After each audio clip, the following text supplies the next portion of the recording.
Salve, salve galera, eu sou Denis Bofarin, seja muito bem-vindo a este canal. Bom, este vídeo vai ser um pouquinho diferente. Eu não vou trazer tantos conceitos judaicos assim, mas eu quero trazer uma outra reflexão muito interessante, algo muito interessante a respeito do Segundo Testamento. Isso mesmo, Segundo Testamento. Os judeus entendem que o Velho Testamento é o Primeiro Testamento e o segundo, o Novo Testamento, é o Segundo Testamento. Alguns judeus acreditam no Segundo Testamento, mas judeus ortodoxos, judeus praticantes mesmo do judaísmo, eles não consideram o Segundo Testamento, ou seja, eles ainda estão no Primeiro Testamento e por isso eles ainda esperam a vinda do Messias. Mas, como eu já disse em outro vídeo, eles acreditam que Jesus não cumpriu os requisitos para ser o Messias, mas não é isso que eu quero trazer hoje aqui. Olha só que assunto interessante, eu vou trazer o que então a respeito do Segundo Testamento, que é o Novo Testamento. Jesus, ele nunca ordenou que esperassem a volta dele. Pois é, mas como assim? Do que eu estou falando? Exatamente, olha só que interessante. Jesus, ele nunca ordenou que esperassem a volta dele. Ele ordenou os discípulos dele para repararem os sinais, que quando aqueles sinais estivessem ocorrendo, então o fim estaria próximo. Olha, mas peraí, então vamos entender, olha só, vamos começando em João capítulo 20, versículos do 26 ao 29, olha que interessante. Passados 8 dias, estavam outra vez ali reunidos os seus discípulos, e Tomé com eles. Estando as portas trancadas, veio Jesus, pôs-se no meio deles e disse-lhes: paz seja convosco. E logo disse a Tomé: põe aqui o dedo e vê as minhas mãos. Chega também a mão e põe-na no meu lado. Não sejas incrédulo, mas crente. Respondeu-lhe Tomé: Senhor meu e Deus meu. Disse-lhe Jesus: por que me viste, creste? Bem-aventurado os que não viram e creram. Olha então a exortação que Jesus começa a fazer com Tomé, porque naquele tempo eles precisavam ver para crer. Eles não tinham fé sem ver. Então Jesus diz: bem-aventurados aqueles que não viram e creram. E olha que interessante. Vamos ver aqui o que Jesus fala das pessoas que esperariam a volta dele e quais as pessoas que fariam isso. Olha que interessante. Vamos lá então para Lucas capítulo 17, versículos do 22 ao 25. A seguir, dirigiu-se aos discípulos: virá o tempo em que desejareis ver um dos dias do Filho do Homem. Então não é apenas um, existem um outro dia também, olha que interessante. E não o vereis, e vos dirão: ei-lo aqui, ou lá está, não vades nem os sigais, porque assim como o relâmpago fuzilando brilha de uma a outra extremidade do céu, assim será no seu dia o Filho do Homem. Mas importa que primeiro, olha só, antes desse dia do Filho do Homem como a vinda como um relâmpago, primeiro importa que ele padeça muitas coisas e seja rejeitado por esta geração, que no caso é aquela geração. Então, olha ele exortando, e vereis, e ó, o que ele fala aqui, ó, que uns dirá, ei-lo aqui, e outros dirá, lá está, mas não é para seguir essas pessoas. E olha ainda, continuando, vamos lá agora para Mateus no capítulo 24, os versículos do 21 ao 27, olha que interessante. Porque nesse tempo haverá grande tribulação, como desde o princípio do mundo até agora não tem havido e nem haverá jamais. Não tivessem aqueles dias sido abreviados, ninguém seria salvo.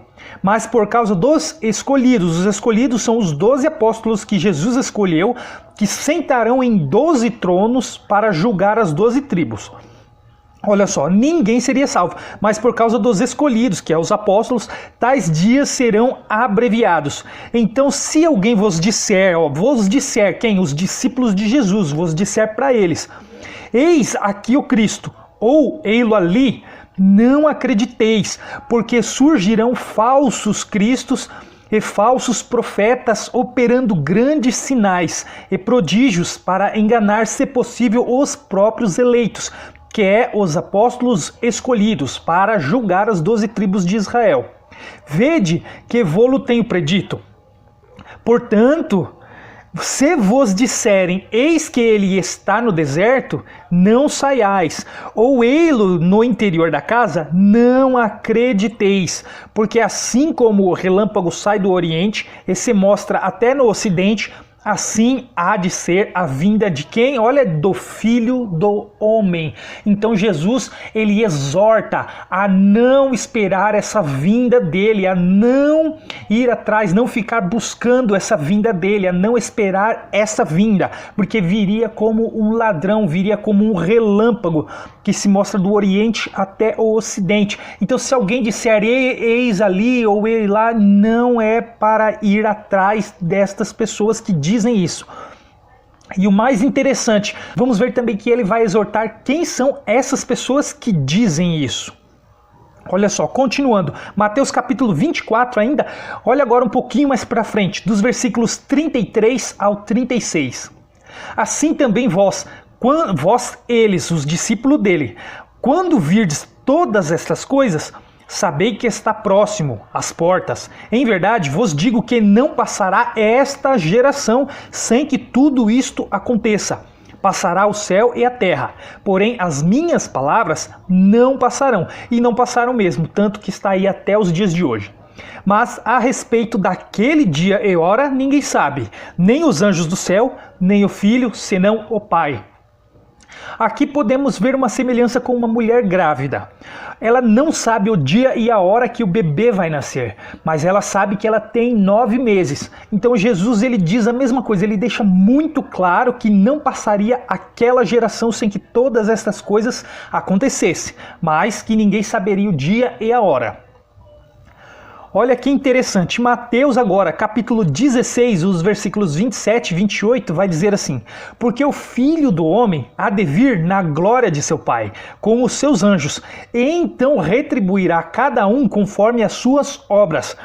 Porque as obras eram antes da lei, eles viviam pelas obras, eles eram salvos pelas obras. Depois da lei não, na graça, Cristo é o mediador de uma nova aliança, onde a salvação é pela fé em Cristo de Deus. E isso não vem do homem, não vem de obras. Isso é um dom gratuito de Deus. Olha só, em verdade vos digo que alguns há dos que aqui se encontram. Ele está falando daqueles discípulos lá naquela época, dos que ali se encontravam, que de maneira nenhuma passarão pela morte até que vejam vir o Filho do Homem no seu reino.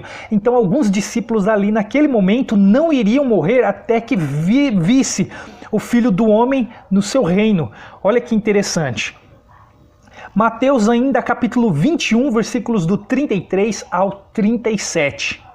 Atentai noutra parábola. Aqui ele começa a falar uma parábola e vamos ver quem são essas pessoas que esperariam a volta de Cristo. Olha só. Atentai noutra parábola. Havia um dono de casa que plantou uma vinha, cercou-a de uma sebe, construiu nela um lagar, edificou-lhe uma torre e arrendou-a a uns lavradores. Depois se ausentou do país. Ao tempo da colheita, enviou os seus servos aos lavradores para receber os frutos que lhe tocavam. E os lavradores, agarrando os servos, espancaram a um, mataram a outro e a outro apedrejaram.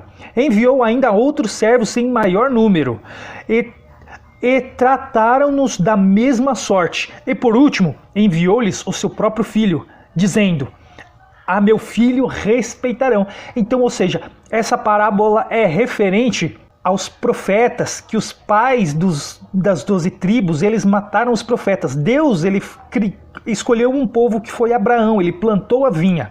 Ele então enviou profetas e eles mataram os profetas. Depois enviou os apóstolos, eles mataram os apóstolos. E enviou o seu próprio filho e eles também mataram o seu filho. Mas olha, continuando essa parábola, olha só o que ele vai dizer aqui agora. Mas os lavradores, vendo o filho, disseram entre si: este é o herdeiro. Ora, vamos matemo-lo e apoderemo-nos da sua herança. E agarrando-o, lançaram-na fora da vinha e mataram. Ou seja, levaram Jesus para a cruz fora da cidade e mataram ele ali. Olha só, quando pois vier o senhor da vinha, que fará aqueles lavradores que mataram o filho dele? Responderam-lhe: fará perecer horrivelmente a estes malvados e arrendará a vinha a outros lavradores, que lhe remetam os frutos no seu devido tempo. Então isso é novos céus e uma nova terra. Deus ele tirou o reino de uns lavradores para dar a outros que iriam produzir os frutos. Olha agora de quem que Jesus está falando. Vamos lá para Mateus capítulo 23, começando dos versículos 29 ao 33. Olha o que Jesus fala. Ai de vós, escribas e fariseus hipócritas, porque edificais os sepulcros dos profetas, adornais os túmulos dos justos e dizei: se tivéssemos vivido nos dias de nossos pais, não teríamos sido seus cúmplices no sangue dos profetas. Assim contra vós mesmos, contra eles, aqueles que naquela geração de Jesus, que descende aqueles que mataram os profetas, olha só. Assim contra vós mesmos testificais que sois filhos dos que mataram os profetas. Enchei vós, pois, a medida de vossos pais. Serpentes, raça de víboras, como escapareis da condenação do inferno? Continuando aqui, do versículo 34 ao 37. Por isso, eis que eu vos envio profetas. Olha, lembra da vinha que ele enviou uns servos? Sábios escribas, a uns matareis e crucificareis, a outros açoitareis nas vossas sinagogas, e perseguireis de cidade em cidade, para que sobre vós, olha só, sobre eles, recaia todo o sangue do justo derramado sobre a terra, desde o sangue do justo Abel, até o sangue de Zacarias, filho de Baraquias, a quem matastes entre o santuário e o altar. Em verdade vos digo que todas essas coisas hão de vir sobre a presente geração. Quando ele fala presente geração, ele não está querendo dizer um povo, um grupo de pessoas, ou seja, ele está se referindo literalmente àquela geração presente lá naquela época. E ele completa aonde? Jerusalém, Jerusalém, que mata os profetas e apedreja os que te foram enviados. Quantas vezes quis eu reunir os teus filhos, como a galinha junta os seus pintinhos, debaixo das asas, e vós não o quisestes. Olha só, então a parábola claramente se refere aos judeus e fariseus, aos povo das 12 tribos que perseguiram os profetas, mataram eles e mataram Jesus. Lucas 18, versículo 31. Tomando consigo os 12, disse-lhes Jesus: eis que subamos para Jerusalém, olha só, para Jerusalém, e vai cumprir-se ali em Jerusalém tudo quanto está escrito por intermédio dos profetas no tocante ao Filho do Homem. A vinda do Filho do Homem, então, é para julgar, é um juízo contra aquela geração de fariseus, escribas que mataram os apóstolos, perseguiram os profetas, mataram Jesus. Então, olha só, em momento nenhum Jesus ordena que é para esperar a volta dele. Não, muito pelo contrário, porque a volta dele viria como um relâmpago. Então ele exorta para eles se lembrarem dos sinais. Quando eles verem aquelas coisas acontecendo, então viria o fim daquela era, daquele tempo. E viria um novo tempo, novos céus, uma nova terra, uma nova aliança, onde o homem passa a ser guiado pelo Espírito Santo. Então, aqueles que ele falou que quem aguarda a vinda de Jesus são aqueles que mataram o próprio Jesus e tomaram o reino dele à força, tomaram o reino de Cristo à força. E agora, hoje, eles ensinam a volta de Jesus, uma volta que não vai acontecer. Eles estão tomando o reino de Cristo à força, enganando as pessoas, fazendo elas se reunirem num local um local que Deus não habita, e eles ensinam que para ser salvos eles precisam da cobertura espiritual deles, desses líderes, nesses locais, esses mesmos que eles estão pregando a mesma religião daqueles que tomaram o reino de Cristo à força. Eles estão pregando a mesma religião do que esses que mataram Cristo, que perseguiram ele. Jesus nunca ordenou para esperar a volta dele, porque a volta dele viria como um relâmpago. Não era para esperar a volta, mas era para reparar nos sinais que quando estivessem perto, o fim viria. Então, galera, este foi o vídeo. Eu espero que vocês tenham entendido e tenham gostado. E eu vou ficando por aqui e espero vocês no próximo. Até lá!